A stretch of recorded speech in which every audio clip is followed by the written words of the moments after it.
नमस्कार दोस्तों। पूरे विश्व भर में अगर हम देखें तो कोरोना वायरस के जो केसेस हैं वो 8 करोड़ को भी क्रॉस कर चुके हैं। जी हाँ, look at this number, 8 crore 16 lakh cases already हो चुके हैं। अगर हम मृत्यु की बात करें तो इस समय जब मैं ये वीडियो रिकॉर्ड कर रहा हूं तो 17 लाख से भी ज्यादा मृत्यु आपको कोरोना से रिलेटेड देखने को मिलेगी। लेकिन अगर हम इसको कंट्री वाइज कंपेयर करें तो आई एम श्योर आप सबको पता होगा कि सबसे ज्यादा केसेस और मृत्यु दोनों यूएसए के अंदर हुई हैं। टोटल यहां पर केसेस देखें दोस्तों तो यूएसए के अंदर 2 करोड़ से भी ज्यादा केसेस हैं। मृत्यु के मामले में यहां पर 3.5 लाख के आसपास मृत्यु हो चुका है। भारत के अंदर 1 करोड़ को क्रॉस कर चुका है जो टोटल कोरोना वायरस केसेस हैं, लेकिन यहां पर जो मृत्यु है वो करीब 1.5 लाख के आसपास देखने को मिलेगी। ब्राजील में सिचुएशन और ज्यादा खराब है। क्यों? क्योंकि यहां पर केसेस आप देखोगे तो करीब 75 लाख है, लेकिन मृत्यु आप देखिए करीब 2 करोड़ को टच करने वाला है, 2 लाख को टच करने वाला है। तो अगेन यहां पर पूरे विश्व भर में जो कोरोना वायरस के केसेस और मृत्यु है वो अभी कहीं से भी कम होता हुआ देखने को नहीं मिल रहा है। और इसी को देखते हुए यहां पर एक नया स्टडी फाइंड आउट किया गया है जिसके अंदर बताया जा रहा है कि यूएसए के अंदर जो पॉपुलेशन ग्रोथ है पिछले साल, दैट इज ये जो 2019-20 का पूरा वर्ष गया है, इसके अंदर जो पॉपुलेशन ग्रोथ है वो एटलीस्ट 120 सालों में सबसे छोटा पॉपुलेशन ग्रोथ देखने को मिला है। मतलब कि जो जनसंख्या है उसके अंदर जो वृद्धि होती है उसके अंदर सबसे कम वृद्धि आपको यूएसए के अंदर पिछले 120 सालों में देखने को मिलेगी। यहां पर आप देख सकते हो कोविड-19 impact US population growth smallest in at least 120 years. तो हम जानेंगे दोस्तों कि इसकी महत्वता क्या है, आखिरकार हम इसको क्यों डिस्कस कर रहे हैं, इसका कोविड से क्या रिलेशन है, इसको भी समझने की कोशिश करेंगे। चलिए आगे बढ़ते हैं। मैं हूं अंकित अग्रवाल और अपडेट के लिए आप मुझे फॉलो कर सकते हैं इंस्टाग्राम, फेसबुक और ट्विटर पर। मेरे लेक्चर की हर पीडीएफ आपको फेसबुक पर तो मिलेगी ही, प्लस साथ में आप मेरा टेलीग्राम चैनल ज्वाइन कर सकते हैं by searching Ankit Agarwal official. और अगर आप यूपीएससी की तैयारी कर रहे हैं तो आपके लिए सुनहरा मौका है स्टडी IQ लैब के लिए स्मार्ट कोर्सेज, जिसके थ्रू आप अपने प्रिपरेशन और भी ज्यादा अच्छे तरीके से कर सकते हैं। तो सबसे पहले देखते हैं दोस्तों यहां पर क्या हुआ है। तो यूएस सेंसस ब्यूरो इन्होंने यहां पर आंकड़ा जारी किया है कि 2019 से लेकर 2020 में यहां पर जितना भी पॉपुलेशन में जनसंख्या में वृद्धि हुई है वो पिछले 120 सालों में, एटलीस्ट मैं 120 साल कह रहा हूं क्योंकि उसके पहले का प्रॉपर आंकड़ा नहीं है, तो पिछले 120 साल का अगर हम आंकड़ा कंपेयर करें तो सबसे कम यहां पर पॉपुलेशन में वृद्धि हुई है। देखिएगा, वृद्धि हुई है, मैं ये नहीं कह रहा हूं कि नेगेटिव हो गया है, मतलब कि अगर पॉपुलेशन 100 था तो 101 हो गया है, मैं ये नहीं कह रहा हूं कि 99 हो गया है। ध्यान रखना आपको, मैं वृद्धि की बात कर रहा हूं, लेकिन छोटा वृद्धि देखने को मिला है। और इसका यहां पर हमें एक संकेत मिलता है कि कोरोना वायरस ने जिस तरह से यहां पर मौतें की हैं अलग अलग विश्व भर में, उसका हमें डायरेक्ट इसमें इंपैक्ट देखने को मिलेगा। इनफैक्ट मैं आपको यह भी बता दूं कि जो पॉपुलेशन ग्रोथ है यूएस के अंदर वो ऑलरेडी स्टैग्नेंट था, मतलब कोई बहुत ज्यादा तेजी से बढ़ नहीं रहा था। उसका मेन कारण है कि यूएसए ने ऑलरेडी जो इमिग्रेशन वगैरह जैसी चीजें हैं उस पर रिस्ट्रिक्शंस लगा रखी थी, स्पेशली डोनाल्ड ट्रंप के समय। और यहां पर जो फर्टिलिटी है यूएसए के अंदर ऑलरेडी डिप हो रखा है। जब मैं फर्टिलिटी कहता हूं तो इसका मतलब आपको याद होगा, फर्टिलिटी रेट की हम बात करते हैं, मतलब ऐसा कहा जाता है कि 2.1 होना चाहिए। ये रिप्लेसमेंट फर्टिलिटी लेवल होता है, मतलब कि जितनी जनसंख्या है उसको हम इससे रिप्लेस कर सके, इसलिए ये 2.1 होना चाहिए। मतलब कि हर एक महिला यहां पर 2 बच्चे को जन्म दे रही है, तभी यहां पर हम जो रिप्लेसमेंट लेवल है उसको ला सकते हैं। लेकिन जो कोरोना वायरस है उसने ऑलरेडी इस स्टैग्नेंट पॉपुलेशन को यहां पर एक्सेसरेट कर दिया है डेथ के मामले में, और ये चिंताजनक स्थिति बताई जा रही है। यहां पर ये जो पूरा स्टडी किया गया है दोस्तों, इसमें बताया गया है कि जुलाई 2019 से लेकर जुलाई 2020 के बीच में जो पॉपुलेशन ग्रोथ है वो आपका 0.35% रहा है। जी हां, 0.35% की ही वृद्धि देखने को मिली है। यहां पर आपको पता होना चाहिए कि यूएसए के अंदर जो टोटल पॉपुलेशन है वो करीब 32 करोड़ के आसपास है। एग्जैक्टली आप देख सकते हो 329 मिलियन रेसिडेंट्स यूएसए के अंदर रहते हैं, और यहां पर जो वृद्धि है वो इट इज जस्ट 1.1 मिलियन, मतलब 11 लाख का ही यहां पर वृद्धि देखने को मिला है as per census bureau estimate. और यहां पर जो एनालिसिस किया गया है फ्रे के द्वारा, उन्होंने बताया है कि ये पिछले सेंचुरी में सबसे छोटा वृद्धि है। क्योंकि आपको याद होगा जब हम कोविड की बात कर रहे थे रिसेंटली, तो यहां पर स्पेनिश फ्लू की भी काफी चर्चा हुई थी जो कि आया था 1918 से लेकर 1919 के बीच में। तो उस समय भी इतनी सारी मौतें देखने को मिली थी, तो उस समय भी यहां पर आप देख पाओगे कि 0.49% की वृद्धि हुई थी एक साल में। लेकिन इस बार वृद्धि कितनी हुई है? It is just 0.35%।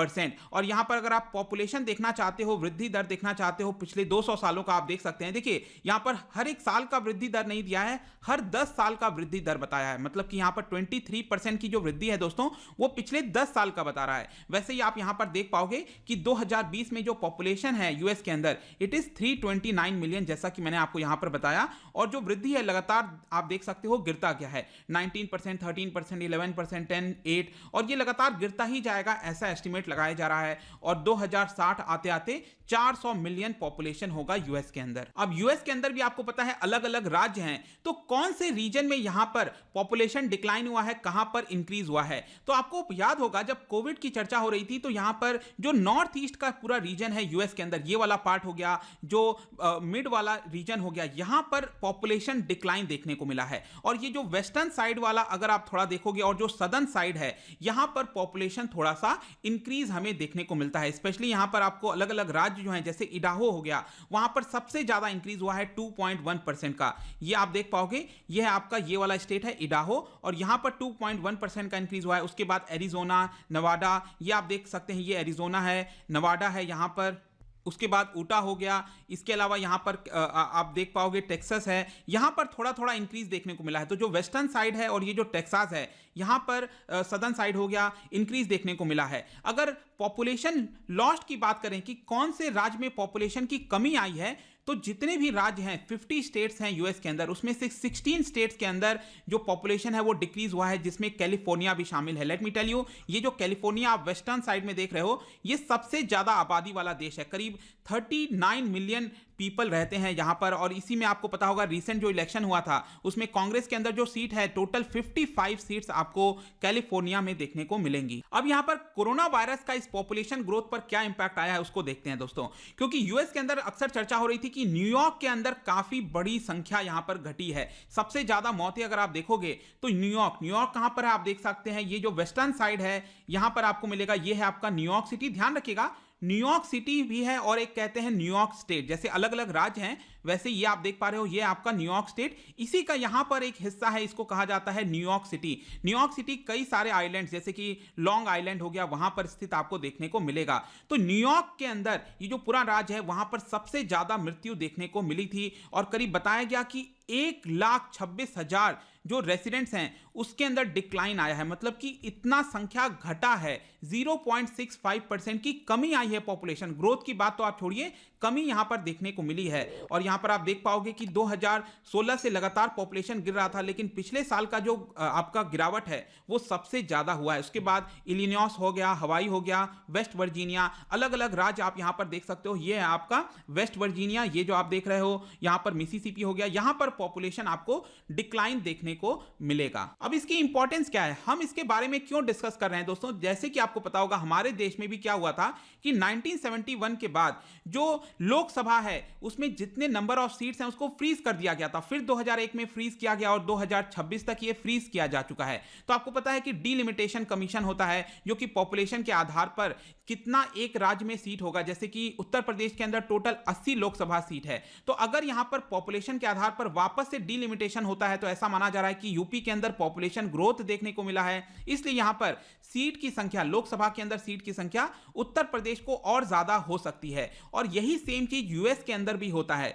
तो यहां पर जिस भी राज्य में जो पॉपुलेशन डिक्लाइन होगा उसको यहां पर कांग्रेस के अंदर सीट कम होगी। इवन जो 1.5 ट्रिलियन का फंडिंग होता है सेंट्रल के द्वारा, फेडरल सरकार के द्वारा, उसमें भी कमी आएगी। तो इसी की वजह से ये जो आपका पॉपुलेशन का आंकड़ा है वो काफी ज्यादा इंपॉर्टेंट है यूएसए के लिए, क्योंकि यूएसए के अंदर फ्रीज नहीं है, वहां पर जो आंकड़ा है वो आपका चेंज हो सकता है, जो कांग्रेस है उसके अंदर जितने नंबर ऑफ सीट्स हैं। इसके अलावा यहां पर हम बात करते हैं पॉपुलेशन पिरामिड की। पॉपुलेशन पिरामिड हमें बताता है कि एग्जैक्टली हर एक जो आयु है उसके अंदर आपको कितनी संख्या देखने को मिलेगी। तो जैसा कि आप देख सकते हो 0 ईयर से लेकर कितने जो ओल्डर पॉपुलेशन है वहां पर आप देखिए यूएसए के अंदर तो जो वर्किंग पॉपुलेशन है वो अभी थोड़ी सी ज्यादा ही है, लेकिन ये धीरे धीरे कम हो रही है। आप ऊपर देख पाओगे कि यहां पर जो वर्किंग पॉपुलेशन है वो ओल्ड एज में शिफ्ट हो रही है। ये आप देखेंगे 60 के ऊपर जो संख्या है ये रहा आपका। तो धीरे धीरे यहां पर आपको जो डिपेंडेंट वाली पॉपुलेशन है 60 ईयर्स के अब अबव, वैसे तो 65 ईयर्स के अबव कहते हैं डिपेंडेंट पॉपुलेशन,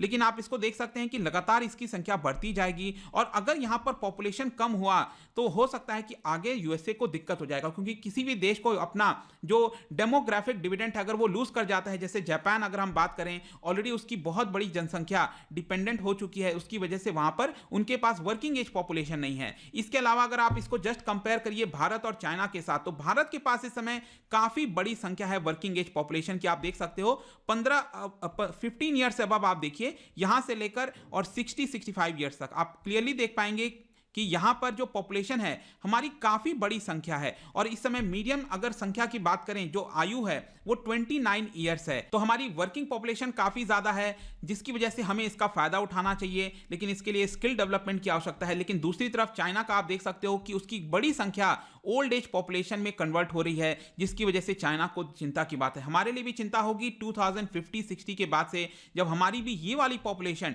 डिपेंडेंट में शिफ्ट हो जाएगी। तो ये हो गया आपका दोस्तों पॉपुलेशन पिरामिड। तो आई होप कि ये जो पूरा वीडियो था जहां पर यूएस के पॉपुलेशन के ग्रोथ की बात की गई है, इसके बारे में सब कुछ आपको जानने को मिल गया होगा। जाने से पहले मैं आपके लिए एक क्वेश्चन लेकर आया हूं पॉपुलेशन पिरामिड से ही रिलेटेड। आपको पता है कि अलग अलग ट्रांजिशन होता है, हाई बर्थ रेट, जब डेथ रेट हाई होता है उससे यहां पर अगर हम चेंज कर लेते हैं लो बर्थ रेट से डेथ रेट तक, तो यहां पर क्या हमें ये क्या रिप्रेजेंट करता है, जब इससे हम इसमें शिफ्ट करते हैं तो ये क्या रिप्रेजेंट करता है, आपको ये बताना है। इसका जो राइट आंसर है मैं अपने इंस्टाग्राम पर तो डालूंगा ही, अगर आप इंस्टा पे नहीं हो कोई बात नहीं, टेलीग्राम से आप इसका राइट आंसर ले सकते हैं। मैं कई सारे एमसीक्यूज यहां पर डालते रहता हूं स्टोरीज के फॉर्म में, आप जाकर प्ले कर सकते हो। अगर आप मुझसे इकोनॉमी पढ़ना चाहते हैं, कोई भी कोर्स परचेज करना चाहते हैं, स्टडी IQ ऐप पर जा सकते हैं। आई होप कि वीडियो आपको पसंद आया होगा। मिलता हूं आपसे next time, till then thank you very much, see you soon.